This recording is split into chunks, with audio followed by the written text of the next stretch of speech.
0 years నుంచి 12 years, 13 years నుంచి 19 years, 20 years నుంచి 50 ఇయర్స్ సీనియర్ డెంటల్ కేర్ అంటే 50+. మీకు తెలుసా, చాలామంది చిన్న మిస్టేక్స్ వల్ల ఫ్యూచర్లో పెద్ద డెంటల్ ప్రాబ్లమ్స్ ఫేస్ చేస్తున్నారు. మనం ఈ వీడియోలో చైల్డ్హుడ్ నుంచి అడల్ట్ స్టేజ్ వరకు క్లియర్గా, సింపుల్గా కంప్లీట్ డెంటల్ కేర్ గురించి తెలుసుకుందాం. హాయ్, నేను మీ doctor Avinash from Sudha dental clinic. Childhood dental care ఇది వచ్చేసి 0 ఇయర్స్ నుంచి 12 ఇయర్స్ వరకు మనం సెగ్రిగేట్ చేద్దాం. టీత్ రాకముందే గమ్స్ని ఎవ్రీడే బేబీ మిల్క్ తాగిన తర్వాత గమ్స్ని క్లాత్తో వైప్ చేసుకోవాలి. And secondly, first dental visit ఎప్పుడు ఉండాలంటే 1 ఇయర్ రాగానే చిన్న పిల్లల్ని డెంటల్ విజిట్కి తీసుకెళ్ళి టీత్ అలైన్మెంట్లో వస్తున్నాయి, ఎలా వస్తున్నాయి చెక్ చేయించడం చాలా ఇంపార్టెంట్. అండ్ థర్డ్లీ, టీత్ వచ్చిన తర్వాత వాళ్ళకి రెగ్యులర్గా ఫ్లోరైడ్ టూత్పేస్ట్తో 2 times అనేది బ్రష్ చేయించడం అలవాటు చేసుకోవాలి. And fourth, sugary foods maximum avoid చేయండి. పిల్లలు కాబట్టి చాక్లెట్స్ ఖచ్చితంగా తింటారు. తినిన తర్వాత వాళ్ళకి బ్రషింగ్ అనేది మ్యాండేటరీగా చేయించండి. అండ్ 7 to 8 ఇయర్స్ వచ్చేదాకా పిల్లలకి మీరు బ్రష్ చేయిస్తూ సూపర్వైజ్ చేయాలి. ఇది చాలా అంటే చాలా ఇంపార్టెంట్ పాయింట్. ఇప్పుడు మనం నెక్స్ట్ స్టేజ్కి వెళ్దాం, అది టీనేజ్ డెంటల్ కేర్. ఇది 13 ఇయర్స్ నుంచి 19 ఇయర్స్ దాకా పరిగణించుకుందాం. ఇది చాలా అంటే చాలా important and crucial stage.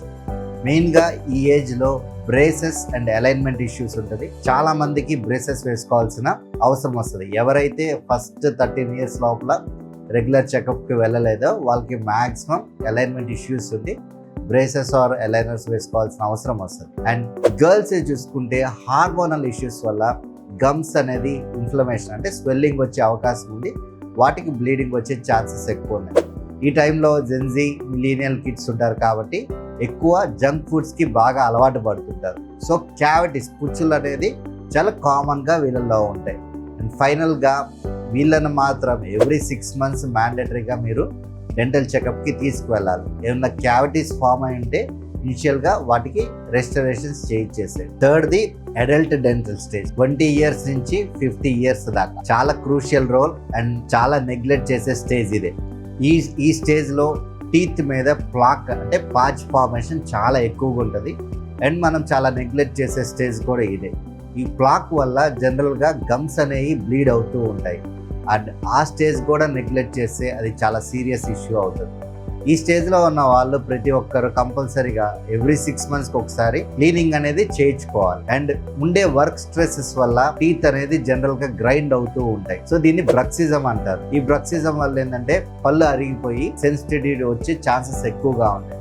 So ప్రివెంటివ్గా వీటికి నైట్ గార్డ్స్ కానీ బ్రక్సిజం ట్రీట్మెంట్స్ ఉంటాయి, వాటికి చేయించుకోండి. ఫైనల్గా సీనియర్ డెంటల్ కేర్ అంటే 50+ ఏజ్ వాళ్ళకి మనం జనరల్గా సీనియర్ సిటిజన్ డెంటల్ కేర్ అని అంటాం.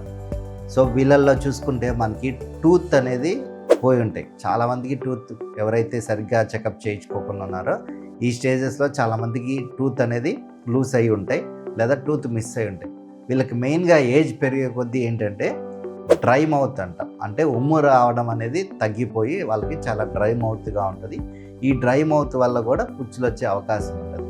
అండ్ ఈ టూత్ లేకపోవడం వల్ల వాళ్ళకి పళ్ళు ఫుడ్ తినడానికి కొంచెం చీవ్ చేయడానికి చాలా కష్టంగా ఉంటుంది అనమాట. వీళ్ళకి డెంచర్స్ కానీ లేదా ఇంప్లాంట్స్ కానీ జనరల్గా సజెస్ట్ చేస్తాం. ఈవెన్ టీత్ లేకుండా ఉన్నా కానీ ఆ గమ్స్ని మెయింటైన్ చేసుకోవడం చాలా ఇంపార్టెంట్. సో మన టీత్ హెల్తీగా ఉండాలి అంటే certain diet and lifestyle habits change చేసుకోవాలి. మెయిన్గా ఫుడ్స్ వచ్చేసరికి మిల్క్ ప్రోడక్ట్స్ కానీ any vegetables or non veg తీసుకున్నా కానీ రెగ్యులర్గా బ్రష్ చేసుకోండి. అండ్ మెయిన్గా sticky foods or sugary foods and chocolates అనేది స్వీట్స్ నైట్ టైం అవాయిడ్ చేయండి. మార్నింగ్ తిన్నా ఏం ప్రాబ్లం లేదు, నైట్ టైం అవాయిడ్ చేయండి. ఇన్ కేస్ తీసుకుంటే మాత్రం మ్యాండేటరీగా బ్రష్ చేసి పట్టుకోండి. మీ డెంటల్ రొటీన్ అనేది ఈ స్టెప్స్లో ఉండాలి. ఫస్ట్ 2 times బ్రష్ చేయాలి రోజుకి. అండ్ ఫ్లోరిడేటెడ్ టూత్పేస్ట్ యూస్ చేసుకోండి. ఎనీ కెమికల్ టూత్పేస్ట్ అనేది వాడద్దు. ఫ్లాస్ చేసే వాళ్ళు ఇంట్రెస్ట్ ఉంటే ఫ్లాస్ చేసుకోవచ్చు. ప్రాపర్గా ఫ్లాస్ చేసుకోవాలి. రాంగ్గా ఫ్లాస్ చేయడం వల్ల మీ గమ్స్ అనేది ఎఫెక్ట్ అవుతాయి. అండ్ టంగ్ క్లీనింగ్ చాలామంది చేయండి. టంగ్ క్లీనింగ్ అనేది మ్యాండేటరీగా చేసుకోవాలి. ఈ స్టెప్స్ కానీ మీరు ఫాలో అవుతే చాలా డెంటల్ ప్రాబ్లమ్స్ మనం ఎర్లీ స్టేజెస్లో ప్రివెంట్ చేయొచ్చు. నేను చెప్పే కొన్ని సిమ్టమ్స్ కానీ మీరు ఎక్స్పీరియన్స్ అయితే మాత్రం అస్సలు నెగ్లెక్ట్ చేయకండి.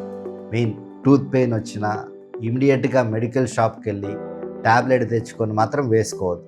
ఆ టూత్ పెయిన్కి దేనివల్ల వస్తుందో వెళ్ళి చెకప్ చేయించుకోండి. సెకండ్లీ బ్లీడింగ్ గమ్స్ అనేది మీ గమ్ సివియర్ ఇన్ఫెక్షన్ వల్ల రావచ్చు. అండ్ ఎయిదర్ డయాబెటిక్ కంట్రోల్ లేకపోయినా కూడా సివియర్ గమ్ ఇన్ఫెక్షన్ వస్తుంది. థర్డ్లీ బ్యాడ్ బ్రెత్ అనేది ఏమైనా సిస్టమిక్ కండిషన్స్ అంటే బాడీలో ఎక్కడైనా ప్రాబ్లమ్స్ ఉన్నా కూడా మనకి బ్యాడ్ బ్రెత్ రావచ్చు. అది మీరు డెంటల్ చెకప్కి వెళ్తే దేనివల్ల వస్తుంది అనేది మౌత్ని చూసి ఐడెంటిఫై కూడా చేస్తారు. అండ్ ప్లాక్ వల్ల గమ్ డిసీజ్ వల్ల కూడా మెయిన్గా బ్యాడ్ బ్రెత్ వస్తుంది. ఫైనల్గా అండ్ కామన్గా అందరికి ఉండేది టీత్ సెన్సిటివిటీ రాగానే అందరూ టూత్పేస్ట్లు తీసేసుకొని అదే కంటిన్యూస్గా వాడుతూ ఉంటారు. ఫస్ట్ మనం ప్రాబ్లం అనేది ఐడెంటిఫై చేసుకొని దాన్ని కరెక్ట్ ట్రీట్మెంట్ కానీ చేసుకుంటే సెన్సిటివిటీ అనేది తగ్గుతుంది.